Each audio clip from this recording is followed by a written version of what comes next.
अदानी समूह से जुड़ी आज फिर 4 बड़ी खबरें हम आपके पास लेकर आई हैं, जिनका विश्लेषण करेंगे। पहली खबर थी अदानी एंटरप्राइजेस के नतीजों की। अदानी ग्रुप की फ्लैगशिप कंपनी अदानी एंटरप्राइजेस ने दिसंबर तिमाही के नतीजे घोषित किए। कंपनी घाटे से मुनाफे में आ गई। दिसंबर तिमाही में कंपनी को 820 करोड़ रुपए का मुनाफा हुआ और एबिटा भी 772 करोड़ रुपए से बढ़कर 1664 करोड़ रुपए दर्ज किया गया। दिसंबर तिमाही में कंपनी की आय 18,758 करोड़ रुपए से बढ़कर 26,612 करोड़ रुपए हो गई।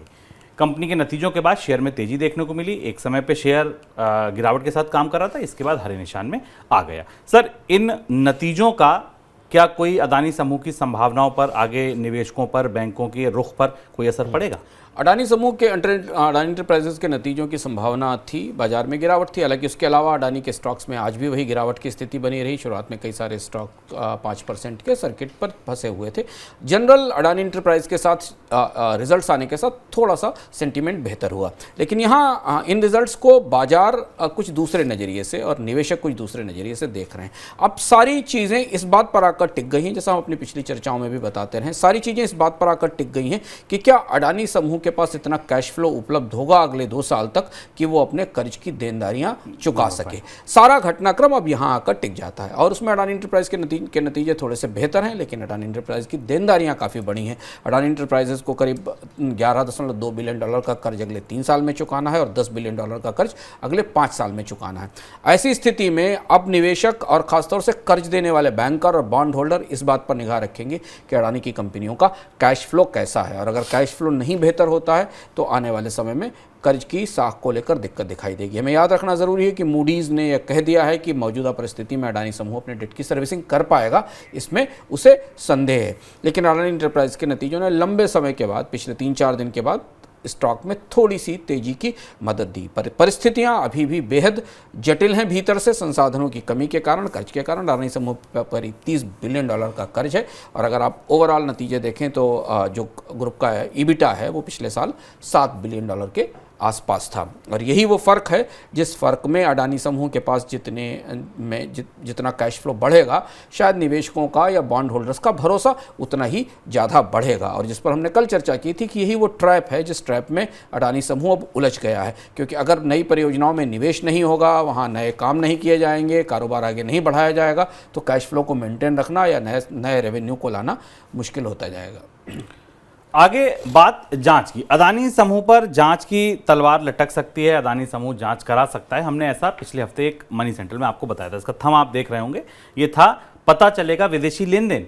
ये बात यही थी कि सेबी क्या जांच करेगा, क्या विदेशी लेन देन को लेकर जो आशंकाएं हैं उन पर धुंध साफ होगी, पता चलेगा, साफ सुथरी होंगी चीज़ें। और आज देखिए यही खबर आई है। कैपिटल मार्केट रेगुलेटर सेबी ने कहा है कि अदानी ग्रुप पर हिंडनबर्ग रिसर्च की रिपोर्ट में लगाए गए आरोपों की जांच शुरू कर दी गई है। सेबी ने यह भी बताया कि रिपोर्ट के बाद और पहले अदानी ग्रुप के शेयरों में जो ट्रेडिंग को लेकर एक्टिविटी दिखी है, गतिविधियां दिखी हैं, उनकी भी जांच की जाएगी। सेबी ने यह जानकारी सुप्रीम कोर्ट में दी। सुप्रीम कोर्ट में अदानी ग्रुप के मामले पर सुनवाई चल रही थी और सोमवार की सुनवाई के दौरान सेबी की तरफ से यह जानकारी दी गई है। इस बीच हिंडनबर्ग के आरोपों का जवाब देने के लिए अदानी ग्रुप अपनी कंपनियों के स्वतंत्र ऑडिट के लिए भी तैयार हो गया है। ऑडिट कंपनी ग्रांट थॉर्टन की नियुक्ति की गई है। यानी कि एक तो नियामक जांच करेगा ग्रुप में सब कुछ साफ सुथरा है नहीं है इसकी, दूसरी तरफ से कंपनी ने कहा कि ठीक है हम पाक साफ हैं। कल अदानी समूह के मुखिया की ओर से बयान आया कि सारी कंपनियां हेल्थी बैलेंस शीट है, सारे फंड जो प्रोजेक्ट हमारे फुली फंडेड हैं, कोई दिक्कत नहीं है और अब स्वतंत्र ऑडिटर लेकर आए। ये सारी मुहिम, सारी कोशिश, सारी मशक्कत जो है वो है सिर्फ इस बात की किसी तरह निवेशकों का भरोसा, बैंकों का भरोसा समूह में बना रहे। सर, अब बड़ी बात यह कि ये जो जांच होगी सेबी जो करेगा वो किन चीज़ों की होगी, किन चीज़ों की जांच की जाएगी? अब बात घूमकर वहां आ गई है जिसकी तरफ से हम लगातार चर्चा कर रहे हैं। अब अडानी समूह ने भी कहा है कि ग्रांट थॉर्टन के साथ वो जांच करेंगे और सेबी भी जांच करेगा। अब हमें समझना होगा, हम इसको समझने की कोशिश करते हैं कि अंततः अडानी समूह के भीतर जांच किस चीज़ की होगी, प्रॉब्लम कहाँ है, दाल में काला कहाँ है या अपारदर्शिता के आरोप कहाँ हैं। और वही जांच शायद हिंडनबर्ग की रिपोर्ट से निकली और हिंडनबर्ग की रिपोर्ट में उसके आरोप लगाए गए थे। महत्वपूर्ण बात समझना जरूरी कि अडानी समूह में जो प्रमोटर्स ग्रुप की होल्डिंग है वो पूरे समूह की अडानी इंटरप्राइजेज में करीब 72% है, अडानी पोर्ट्स में करीब 65% है, Adani ports special economic zones में 65% है, अडानी की जो इलेक्ट्रिसिटी कंपनियां अडानी पावर हैं उसमें करीब 75% के आसपास है, 74.97% के आसपास है। भारत में प्रमोटर्स को 75% से ज़्यादा हिस्सा रखने की लिस्टेड कंपनी में छूट नहीं है। तो ये जो प्रमोटर्स ग्रुप की होल्डिंग है इसी में सब कुछ सारा पेच फंसा हुआ है। हिंडनबर्ग ने अपनी रिपोर्ट में आरोप लगाया था कि अडानी समूह का जो प्रमोटर्स ग्रुप है ये बहुत सारी परतदार कंपनियों से मिलाकर बना हुआ है। इसमें कई सारी कंपनियां विदेश में हैं, विदेश की कंपनियों में अडानी का जो फैमिली ट्रस्ट है उनको मैनेज करता है, उसमें बहुत सारी क्रॉस इक्विटी होल्डिंग है। और अडानी समूह ने अपनी जांच की तैयारियों में रिलेटेड पार्टी ट्रांजेक्शन की तरफ इशारा किया है। रिलेटेड पार्टी ट्रांजेक्शन का मतलब है कि ग्रुप की एक ही कंपनी में कई लोग हैं और काम करते हैं। आरोप यह था कि भारत का ही पैसा निकलकर इन कंपनियों के जरिए वापस आता और स्टॉक्स में लगाया जाता है, जिससे स्टॉक्स की कीमत बढ़ती है। यही अडानी समूह का सबसे अंधेरा कोना है, प्रमोटर्स ग्रुप की होल्डिंग। हिंडनबर्ग की रिपोर्ट के आधार पर अगर सेबी जांच करना शुरू कर रही तो शायद वो इसी पहलू की जांच करेगी कि ये जो पूरा मेज़ है अडानी के प्रमोटर्स ग्रुप का, जिसमें कि विदेशी निवेशक भी हैं, जिसमें कि मॉरिशस की कंपनियां भी हैं, उनकी जांच कैसे होगी।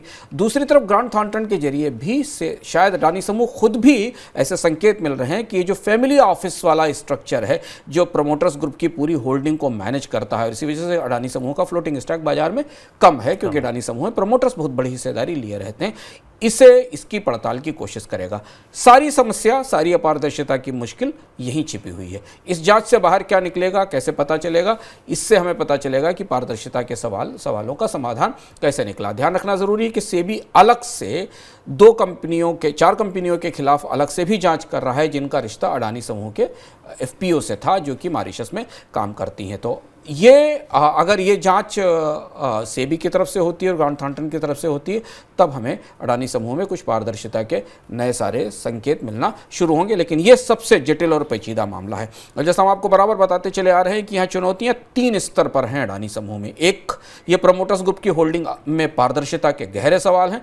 दूसरा, इस प्रमोटर्स ग्रुप की होल्डिंग के कारण, इतनी बड़ी होल्डिंग के कारण कंपनी ने कई बड़ा डेट जुटा रखा है परियोजनाओं के लिए, जो $30 बिलियन के आसपास है। उसे चुकाने के लायक कंपनी के संसाधनों पर सवाल उठ रहे हैं। और तीसरा, इन सब के बीच इन दोनों के दबाव के कारण शेयर बाजार में कंपनी के शेयरों की कीमत गिर रही है। और ये तितरफा समस्या है, 3 तरफ से जो समस्या है, इसने अडानी समूह में लोगों के भारत में और पूरी दुनिया में भारत में निवेशकों का बड़ा नुकसान किया है। पिछले 2-3 हफ्तों में जो बाजार में रिकॉर्ड गिरावट आई है। बिल्कुल। और देखिए, ये पॉजिटिव नेगेटिव खबरों के बीच जब कंपनी ये कह रही है कि हम स्वतंत्र ऑडिटर से अपनी जांच कराएंगे, इसके बाद निवेशकों में भरोसा शायद नहीं लौटा। वजह देखिए, Adani green again 5% lower circuit, Adani power lower circuit, Adani total gas lower circuit, Adani transmission lower circuit, Adani Wilmar 5% का lower circuit, NDTV 5% lower circuit. ये वो कंपनियां थी जो आज भी लोअर सर्किट में, आधा दर्जन कंपनियां समूह की आज भी लोअर सर्किट में फंसी दिखी। ACC, Adani enterprises, Adani ports और बस 3, ये 3 कंपनियां ऐसी थी जो हरे निशान में बंद हुई। अंबुजा सीमेंट में भी आज 2% से ज़्यादा की गिरावट देखने को मिली।